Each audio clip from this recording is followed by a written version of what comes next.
Good morning. Matthew chapter 23. In the last chapter, Jesus has just been grilled by these hypocritical religious leaders, and in this chapter, he gives them a comeuppance. And then in chapter 24, Jesus begins to tell his followers the signs of his coming and the description of the last days. Now, some people get all anxious with the thought of the last days and afraid, but I love to think about Psalm 63. In there, it talks about the protection that God gives us when we're His children, and that if we're really longing for Him, He satisfies us even amidst all the things that happen to us in this life. Psalm 63, 1 through 8 says, "O God, my God, how I search for you! How I thirst for you in this parched and weary land where there is no water. How I long to find you. How I wish I could go into your sanctuary to see your strength and glory, for your love and kindness are better to me than life itself. How I praise you.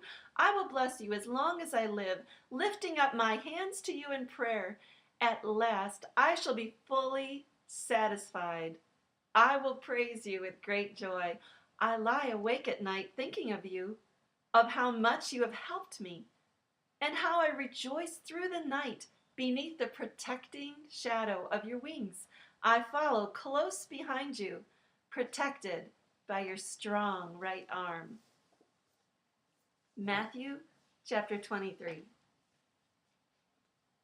Then Jesus said to the crowds and to his disciples, "The teachers of the law and the Pharisees sit in Moses' seat, so you must obey them and do everything they tell you. But do not do what they do, for they do not practice what they preach. They tie up heavy loads and put them on men's shoulders, but they themselves are not willing to lift a finger to move them. Everything they do is done for men to see. They make their phylacteries wide and the tassels on their garments long. They love the place of honor at banquets and the most important seats in the synagogues. They love to be greeted in the marketplaces and to have men call them rabbi. But you are not to be called rabbi, for you have only one master, and you are all brothers. And do not call anyone on earth father, for you have one Father, and he is in heaven. Nor are you to be called teacher, for you have one teacher, the Christ. The greatest among you will be your servant. For whoever exalts himself will be humbled, and whoever humbles himself will be exalted. Woe to you, teachers of the law and Pharisees, you hypocrites! You shut the kingdom of heaven in men's faces. You yourselves do not enter, nor will you let those enter who are trying to. Woe to you, teachers of the law and Pharisees, you hypocrites! You travel over land and sea to win a single convert, and when he becomes one, you make him twice as much a son of hell as you are. Woe to you, blind guides! You say, if anyone swears by the temple, it means nothing. But if anyone swears by the gold of the temple, he is bound by his oath. You blind fools! Which is greater, the gold or the temple that makes the gold sacred? You also say, if anyone swears by the altar, it means nothing. But if anyone swears by the gift on it, he is bound by his oath. You blind men! Which is greater, the gift or the altar that makes the gift sacred? Therefore, he who swears by the altar swears by it and by everything on it. And he who swears by the temple swears by it and by the one who dwells in it. And he who swears by heaven swears by God's throne and by the one who sits on it. Woe to you, teachers of the law and Pharisees, you hypocrites!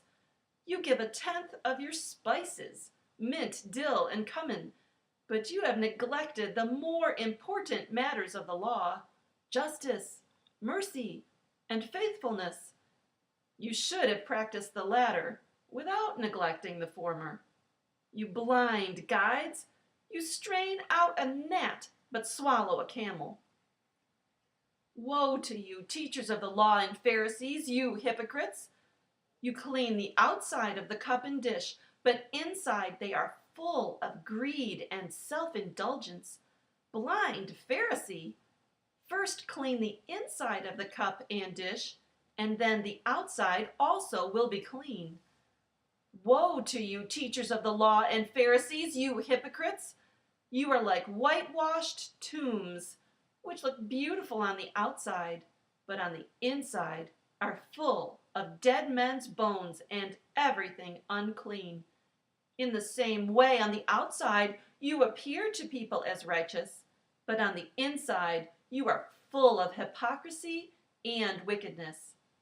Woe to you, teachers of the law and Pharisees, you hypocrites! You build tombs for the prophets and decorate the graves of the righteous. And you say, if we had lived in the days of our forefathers, we would not have taken part with them in shedding the blood of the prophets. So you testify against yourselves that you are the descendants of those who murdered the prophets. Fill up then the measure of the sin of your forefathers. You snakes, you brood of vipers, how long will you escape being condemned to hell? Therefore I am sending you prophets and wise men and teachers. Some of them you will kill and crucify. Others you will flog in your synagogues and pursue from town to town. And so upon you will come all the righteous blood that has been shed on earth, from the blood of righteous Abel to the blood of Zechariah, son of Berechiah, whom you murdered between the temple and the altar. I tell you the truth, all this will come upon this generation. O Jerusalem, Jerusalem, you who kill the prophets and stone those sent to you, how often I have longed to gather your children together, as a hen gathers her chicks under her wings, but you were not willing. Look, your house is left to you desolate. For I tell you, you will not see me again until you say, Blessed is he who comes in the name of the Lord.